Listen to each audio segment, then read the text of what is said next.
नमस्कार श्रोताओं, शाम के ठीक 7:20 हुए हैं और ये समय है आपके अपने कार्यक्रम स्पोर्ट्स स्कैन का, जिसमें होती है खेल खबरों के साथ खेल और खिलाड़ियों की बातें और तमाम खेल खबरों का विश्लेषण। उन पर चर्चा करने के लिए हमारे साथ होते हैं स्पोर्ट्स एक्सपर्ट्स। आज के स्पोर्ट्स स्कैन के एडिशन के साथ मैं हूं आपका होस्ट और दोस्त सिद्धार्थ सिंह, और तमाम खेल खबरों पर विस्तार से चर्चा करने के लिए स्टूडियो में आ चुकी हैं वरिष्ठ खेल पत्रकार मोना पार्थसारथी। मोना, स्पोर्ट्स स्कैन कार्यक्रम में आपका स्वागत है। धन्यवाद। नमस्कार श्रोताओं। सबसे पहले नजर डालते हैं अब तक की स्पोर्ट्स हेडलाइंस पर। स्विस ओपन बैडमिंटन की शुरुआत कल से बासेल में हो रही है। युगांडा अंतर्राष्ट्रीय बैडमिंटन टूर्नामेंट में भारत के वरुण कपूर और मालविका बंसूड ने पुरुष और महिला सिंगल्स का खिताब जीत लिया है।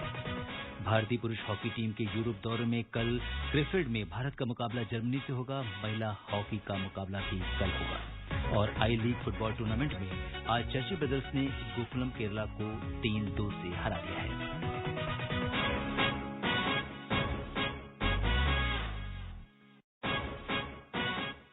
सबसे पहले बात करते हैं बैडमिंटन की। स्विस ओपन बैडमिंटन की शुरुआत कल से बासेल में हो रही है और यहां पर बहुत कुछ होने वाला है, जिसमें पुरुष सिंगल्स की अगर हम बात करें तो किदाम्बी श्रीकांत, समीर वर्मा, एच.एस. प्रणय, सौरभ वर्मा, परुपल्ली कश्यप, लक्ष्य सेन और अजय जयराम अपनी चुनौती पेश करेंगे। और अगर हम देखें तो पुरुष सिंगल्स में समीर वर्मा, एच.एस. प्रणय और किदाम्बी श्रीकांत पहले भी खिताब जीत चुके हैं, जबकि बी साई प्रणीत पिछले सत्र में उपविजेता रहे हैं। महिला सिंगल्स में मौजूदा विश्व चैंपियन पीवी सिंधु टूर्नामेंट में पोडियम पर पहुंचने और पूर्व चैंपियन साइना नेहवाल लय हासिल करके दमदार वापसी करने पर ध्यान देंगी। तो मोना, इस समय ये बड़ा टूर्नामेंट कल से शुरू हो रहा है और क्या कुछ देखती हैं भारतीय खिलाड़ी, कितने तैयार हैं इस टूर्नामेंट के लिए? जी बिल्कुल, बहुत बड़ा टूर्नामेंट है और अगर हम बात करें सारे जो मुख्य खिलाड़ी हैं हमारे, वो इसमें भाग ले रहे हैं। और इस दृष्टि से भी ये साइना नेहवाल के लिए खासतौर पर महत्वपूर्ण है कि रैंकिंग में खराब प्रदर्शन के कारण वो 19वें नंबर पर जा चुकी हैं और अब टोक्यो ओलंपिक में भाग लेने के लिए उनको अच्छे रैंकिंग अंक जुटाने पड़ेंगे, क्योंकि बैडमिंटन महासंघ ने 15 जून तक क्वालिफिकेशन की तारीख आगे बढ़ा दी है। तो उनकी पूरी कोशिश रहेगी कि वो यहाँ खिताब जीतकर कुछ अच्छे अंक हासिल करके अपनी रैंकिंग बेहतर कर सके। और इसमें जैसे कि आपने बताया, पुरुष वर्ग में भारत का प्रदर्शन इस टूर्नामेंट में अच्छा रहा है। 2018 में समीर वर्मा ने, 2016 में एच.एस. प्रणय ने और किदाम्बी श्रीकांत ने 2015 में यह खिताब जीते हैं। और यही वो ग्राउंड है जहां पर पीवी सिंधु ने विश्व चैंपियनशिप खिताब जीता था, जो उनका कोरोना से पहले का आखिरी खिताब था। तो उनकी पूरी कोशिश होगी, क्योंकि जब से बैडमिंटन बहाल हुआ है वो अपेक्षा के अनुरूप प्रदर्शन नहीं कर पाई हैं और एक टोक्यो ओलंपिक से पहले एक अच्छा खिताब जरूर वो अपने नाम करना चाहेंगी। और जहां तक ड्रॉ देखे हैं तो क्वार्टर फाइनल तक उनकी राह बिल्कुल आसान लग रही है। अंतिम 8 में जरूर उनके लिए चुनौती कठिन होगी, लेकिन उससे पहले तक उनका मुकाबला आसान ही है। बिल्कुल, जैसा कि आपने कहा कि अंतिम 8 में उनका मुकाबला 5वीं वरीयता प्राप्त थाई खिलाड़ी बुसनान से हो सकता है, जिसको उन्होंने थाईलैंड ओपन में पहले वो हरा चुकी हैं। और ये भी हो सकता है कि हमारे दो, अगर पीवी सिंधु और साइना नेहवाल भी आमने सामने बिल्कुल सेमीफाइनल तक अगर ये दोनों पहुंच जाती हैं, तो चूंकि अलग अलग हाफ में है तो इनका मुकाबला सेमीफाइनल में जरूर हो सकता है। साइना का हाफ थोड़ा सा मुश्किल है और उनकी शायद किस्मत ही खराब है। पिछले टूर्नामेंट में भी उनको कठिन ड्रॉ मिला था। अभी कोरिया की 6ठी वरीयता प्राप्त सुंग जी ह्यून और डेनमार्क की 4थी वरीयता प्राप्त मिया ब्लिचफेल्ड की चुनौती का उनको सामना करना पड़ेगा। उसके बाद अगर वो इसको पार कर पाती हैं तो पीवी सिंधु से उनकी टक्कर हो सकती है। बिल्कुल, अगर पुरुष सिंगल्स की अगर हम बात करें तो किदाम्बी श्रीकांत के इसमें जिस तरह से, और दूसरे खिलाड़ी की अगर हम बात करें तो अजय जयराम है या परुपल्ली कश्यप है, किसमें आपको उम्मीद ज्यादा लगती है? देखिए, किदाम्बी श्रीकांत से जरूर उम्मीदें होंगी। परुपल्ली कश्यप का कुछ फिटनेस कारण और कुछ उनका खराब प्रदर्शन रहा है पिछले टूर्नामेंटों में। हालांकि राष्ट्रमंडल खेल गोल्ड मेडलिस्ट वो रहे, लेकिन उसको बहुत पुरानी बात हो चुकी है। उसके बाद से वो प्रदर्शन में उनकी निरंतरता कहीं नजर नहीं आई। लेकिन किदाम्बी श्रीकांत बड़े मैचों में उलटफेर करने में माहिर खिलाड़ी हैं और उन पर जरूर नजरें होंगी, क्योंकि वो हमारी पदक उम्मीदों में से एक गिने जाते हैं। बिल्कुल। और अगर हम डबल्स की बात करें तो सात्विक साईराज रंकीरेड्डी और चिराग शेट्टी जो विश्व की 10वें नंबर की जी जोड़ी है, इसके ऊपर भी सबकी निगाहें हैं क्योंकि इनका पहले का प्रदर्शन काफी अच्छा रहा जी, है। बिल्कुल बहुत अच्छा रहा है। हाँ, पिछले टूर्नामेंट को अगर छोड़ दिया जाए तो इन्होंने काफी पिछले 2 साल में बहुत अच्छे नतीजे दिए हैं और इनका भी पूरा प्रयास होगा कि यहाँ पर वो बेहतर प्रदर्शन करके अपनी रैंकिंग को और बेहतर कर सकें।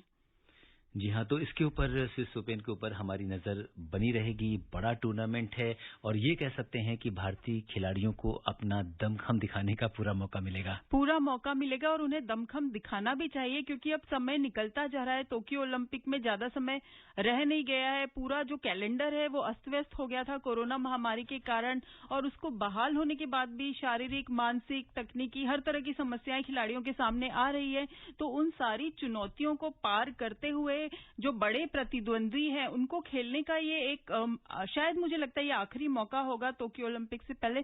तो बिल्कुल यह दमखम दिखाने वाली बात है। बिल्कुल, तो इस लिहाज से भी ये बहुत इंपॉर्टेंट टूर्नामेंट हो जाता है कि अगर टोक्यो ओलंपिक में जो क्वालिफाइंग मुकाबले हैं उनके हिसाब से, क्योंकि बिल्कुल जैसे मैंने आपको बताया कि 15 जून तक एक्सटेंड कर दी गई है क्वालिफिकेशन की डेट।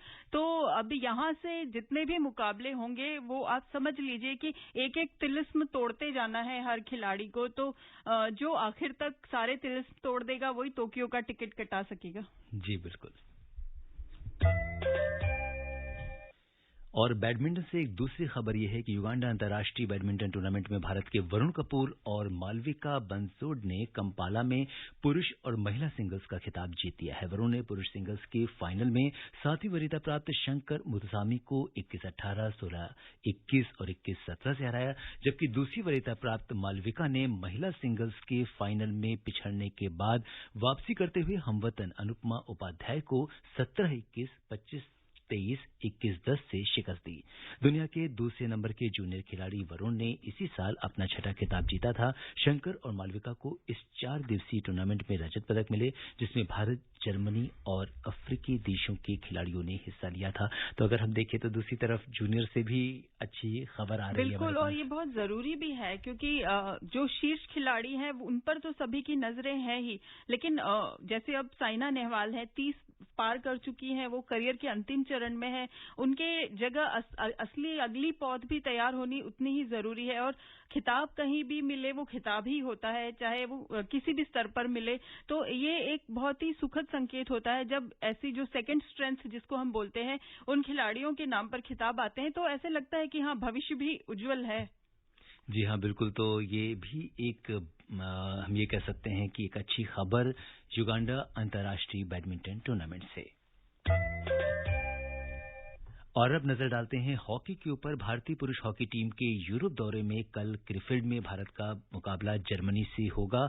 इससे पहले कल भारत ने जर्मनी को 6-1 से हराकर एक बड़ी जीत हासिल की थी। भारत की ओर से विवेक सागर प्रसाद ने 2, नीलकांत शर्मा, ललित कुमार, अक्षदीप सिंह और हरमनप्रीत सिंह ने 1-1 गोल किया। जर्मनी की ओर से एकमात्र गोल कॉन्स्टेंटिन स्टेब ने किया है। तो एक जर्मनी को जो आगाज किया है भारतीय टीम ने, बहुत दमदार आगाज है।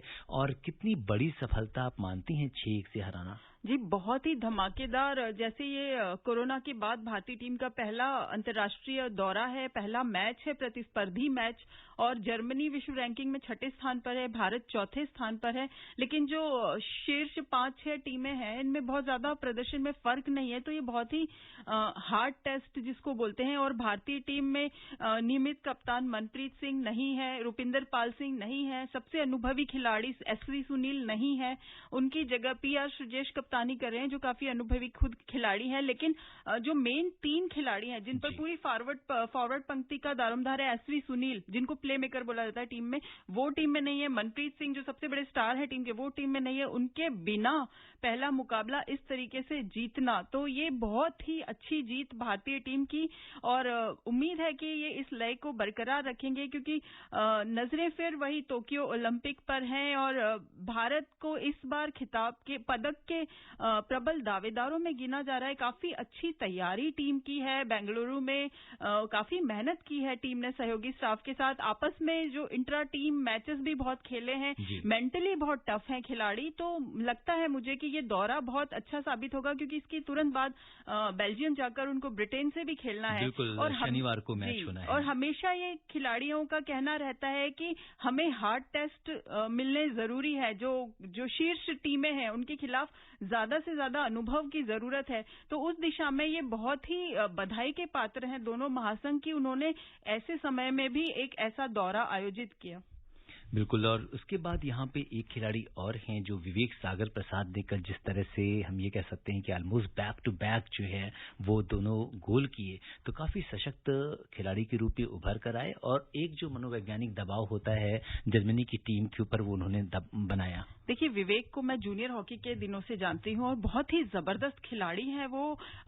अपने आप में मैच विनर हैं और कई मैच उन्होंने ऐसे भारतीय टीम को जिताए हैं। बहुत ही अच्छा उनका जो तालमेल टीम का जो देखने को मिला वो बहुत ही शानदार था। और जर्मनी, आप जैसे कि जानते हैं, मैन टू मैन मार्किंग उनकी इतनी जबरदस्त होती है, उसको तोड़ना अनुभवी खिलाड़ियों के बिना ये बहुत ही चुनौतीपूर्ण काम था। और बिल्कुल बखूबी उन्होंने जर्मन खिलाड़ियों को मौके ही नहीं दिए भारतीय गोल पर हमला करने के। और उनकी सारी जितनी मार्किंग थी वो धरी की धरी रह गई। जिस तरह से भारतीय टीम ने एक साल बाद, और जैसे कि आप जानते हैं हॉकी से मुझे कितना लगाव है, कितना प्रेम है, और एक साल बाद अगर आप लाइव स्ट्रीमिंग देख रहे हैं और इस तरीके का टीम प्रदर्शन कर रही है तो वाकई ये हताशा में मुस्कान लाने वाला एक मुकाबला था।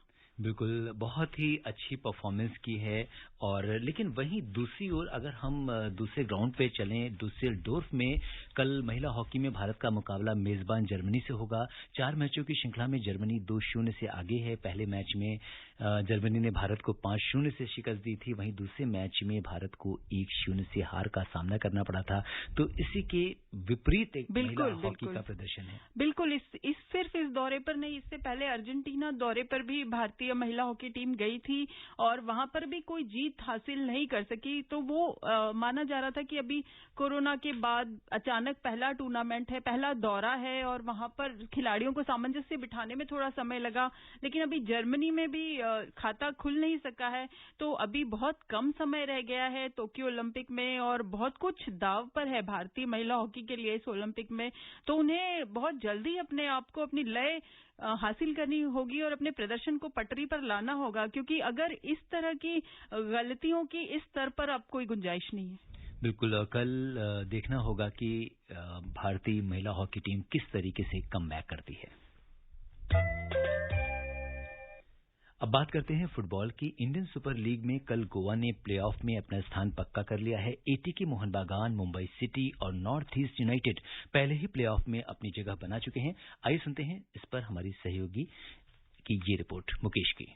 एफसी गोवा ने कल गोवा के जवाहरलाल नेहरू स्टेडियम में खेले गए एक बेहद रोमांचक मुकाबले में हैदराबाद एफसी को गोल रहे ड्रॉ पर रोककर इंडियन सुपर लीग के 7वें सत्र के प्लेऑफ में प्रवेश कर लिया। गोवा की टीम आईएसएल के इतिहास में छठी बार प्लेऑफ में पहुंची है। प्लेऑफ में पहुंचने के लिए गोवा को इस मैच में केवल ड्रॉ की जरूरत थी, जबकि हैदराबाद को जीत की जरूरत थी। लेकिन हैदराबाद की टीम जीत दर्ज नहीं कर सकी। सत्र का अपना 10वां ड्रॉ खेलने के बाद गोवा के 20 मैचों से 31 अंक हो गए हैं और उसने चौथे स्थान पर पहुंचने के साथ ही अंतिम 4 में भी अपनी जगह पक्की कर ली है। वहीं हैदराबाद को 20 मैचों में 11वीं बार ड्रॉ खेलना पड़ा और टीम 29 अंक के साथ 5वें स्थान पर रही। हैदराबाद एफसी अपने कप्तान एरिडान सेंटना के बिना ही इस मुकाबले में उतरी थी और टीम ने शुरुआती कुछ मिनटों में अच्छे आक्रमण किए। इसके बाद एफसी गोवा ने गेंद पर अपना नियंत्रण बनाना शुरू कर दिया। खेल के आगे के मिनटों में हैदराबाद मौके जरूर बना रही थी, लेकिन उसके किसी भी खिलाड़ी की ओर से फाइनल टच नहीं आ सका। एटीके मोहन बागान, मुंबई सिटी और नॉर्थ ईस्ट यूनाइटेड पहले ही प्लेऑफ में जगह बना चुके हैं। Mukesh Kumar, sports can. जिस तरीके से कल गोवा ने प्लेऑफ में अपना स्थान पक्का किया, होम ग्राउंड है गोवा के लिए और काफी अच्छा मुकाबला देखने को मिला। बिल्कुल, और इंडियन सुपर लीग में जैसे पहले चरण के बाद ही एटीके मोहन बागान और मुंबई सिटी एफसी पहले 2 टीमें ऐसी थी जो जगह बनाई चुकी थी और मैं कहती आ रही थी कि मुकाबला सिर्फ 2 स्थानों के लिए है, जिसमें नॉर्थ ईस्ट यूनाइटेड ने पहले बाजी मार ली और इसमें लग रहा था कि हैदराबाद एफसी से टक्कर मिलेगी, लेकिन एफसी गोवा ने जो जिसको कहते हैं अपने नर्व्स पे कंट्रोल रखकर खेलना, शुरुआत में हैदराबाद ने अच्छा नियमित कप्तान के बिना भी खेलते हुए अच्छे आक्रमण किए, लेकिन जब आप मैदान पर हैं तो आपने कितने हमले बोले वो बिल्कुल मायने नहीं रखता। आप कितने हमलों पर कामयाब हुए, कितने आपके वार एकदम सटीक लगे, वो मायने रखता है। और यहाँ पर कहीं ना कहीं हैदराबाद एफसी से चूक हो गई, क्योंकि फॉरवर्ड लाइन में जाकर उनका पूरा खेल बिखर गया और गोल नहीं हो सके। और यहाँ दाद देनी होगी एफसी गोवा के डिफेंस को भी, जिन्होंने हर आक्रमण को पूरी शिद्दत से रोका। और मुझे लगता है कि ये टीम हकदार थी प्लेऑफ में जाने की और वही टीम प्लेऑफ में गई। अगर गोवा की स्थिति पर एक नजर डालें तो चौथे स्थान पर है। 20 मैचों में से 7 जीत के साथ इसने 10 में ये कह सकते हैं कि इसको हार मिली है और 31 अंक हासिल किए हैं। अगर मुंबई सिटी को देखें तो 12 जीत के साथ 40 अंक हैं, जबकि दूसरे स्थान पर एटी के मोहन बागान 12 जीत के साथ 40 अंक, दोनों के अभी अंक बराबर हैं और नेक टू नेक चल रहा है। कभी मुंबई सिटी नीचे होती, कभी एटी की मोहन बागान ऊपर होती है। बिल्कुल, शुरू से इनका ये जो खेल चलता आ रहा है और इसी ने रोमांचक बनाए रखा है इस लीग को कि अब एटी के मोहन बागान और उनके पास तो एक जो ट्रम्प कार्ड है रॉय कृष्णा के रूप में पूरे टूर्नामेंट में देखिए आप क्या जबरदस्त उनका प्रदर्शन रहा है। तो अच्छा होगा कि फाइनल इन दोनों टीमों के बीच देखने को मिले।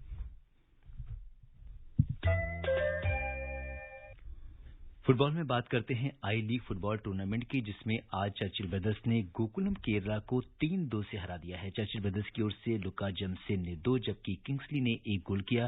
केरला की तरफ से फिलिप अज्जा और जितिन ने गोल किए। तालिका में पहले स्थान पर काबिज चर्चिल ब्रदर्स ने 10 में से 6 जीत के साथ 22 अंक अर्जित किए हैं। वहीं गोकुलम के 10 में से 5 जीत के साथ 16 अंक हैं और वो 5वें स्थान पर है। और अगर हम देखें तो चर्चिल ब्रदर्स शीर्ष की टीम है और उसी के हिसाब से उन्होंने खेला।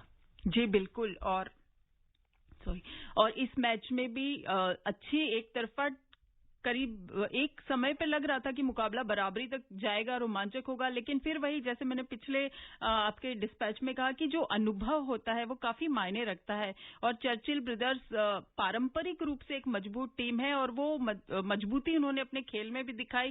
पहले स्थान पर वो पहले से ही थी और अब उस पर और पुख्ता अपनी जगह कर ली है।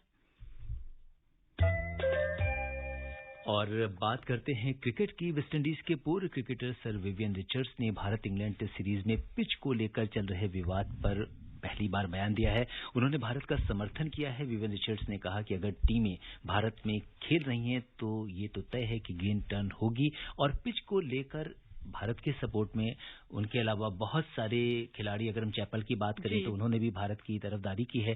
तो इस तरह की शंकाओं को उन्होंने दूर कर दिया है। देखिए, ये बिल्कुल मुझे तो गैर वाजिब लगता है कि इस तरीके से कंप्लेन होनी ही नहीं चाहिए थी इंग्लैंड टीम की तरफ से। ये शुरू से जब से हम क्रिकेट देखना हमने शुरू किया है, उपमहाद्वीप की पिचें कैसी होती है ये सभी को पता है। और सिर्फ भारत ही क्यों, श्रीलंका देखिए आप, टर्निंग पिचेस होती हैं उपमहाद्वीप में। जब हमारी टीम बाहर दौरा करने जाती है, आप याद कीजिए सुनील गावस्कर का दौर याद कीजिए जब वो विदेश में खेलते थे और हरी भरी पिचों पर जब तेज गेंदबाज कहर बरपाते थे, खासतौर पे वेस्ट इंडीज की टीम, तो कभी क्या सुनील गावस्कर ने शिकायत की या कभी कपिल देव ने शिकायत की, मोहम्मद अजहरुद्दीन ने कभी किसी हमारे खिलाड़ी के मुंह से हमने ये सुना?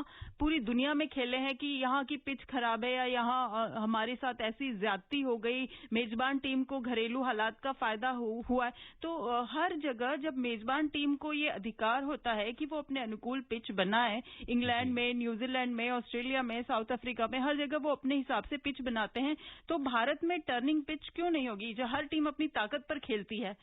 तो आप यहाँ बजाय अपनी रोटेशन नीति पर दोष देने के, बजाय अपने टीम चयन पर दोष देने के कि आप एक टर्निंग पिच है, आपको भी पता है, और आप टीम में स्पिनर लेकर नहीं उतर रहे हैं, तो क्या इसमें रवि शास्त्री की गलती है या इसमें विराट कोहली की गलती है या इसमें बीसीसीआई की गलती है? बिल्कुल। यहाँ पे इंग्लैंड के बल्लेबाजी कोच जोनाथन ट्रॉट का भी मानना है कि अपने कौशल पर ध्यान देने की जगह सिर्फ 22 गज की पिच पर दोष मरना सही नहीं होगा। तो वो भी भारत के सपोर्ट में ये बहुत बचकाना पुराना सा जैसे स्कूल के बच्चे खेलते हैं ना कि हम हार गए तो दूसरे पे दोष मढ़ दे, ये बिल्कुल ही अपरिपक्वता है। आप अपने खामियों को ठीक कीजिए, उसके बाद आप दूसरी टीम पर दोषारोपण कीजिए। जो पिच आपके लिए थी वो पिच हमारे लिए भी वही थी। जी बिल्कुल। और श्रोताओं, समय अनुमति नहीं दे रहा है कि हम कुछ और खेल खबरों पर चर्चा करें। मुन्ना, आप हमारी स्टूडियो में आई और तमाम खेल खबरों पर चर्चा करने के लिए आपका बहुत बहुत धन्यवाद। शुक्रिया। श्रोताओं, स्पोर्ट्स कैन में आज के लिए बस इतना ही। अगर आप इस कार्यक्रम को दोबारा सुनना चाहते हैं तो लॉग ऑन कर सकते हैं हमारी वेबसाइट news.air.com पर। इसी के साथ इजाजत दीजिए अपने होस्ट और दोस्त सिद्धार्थ सिंह को। नमस्कार।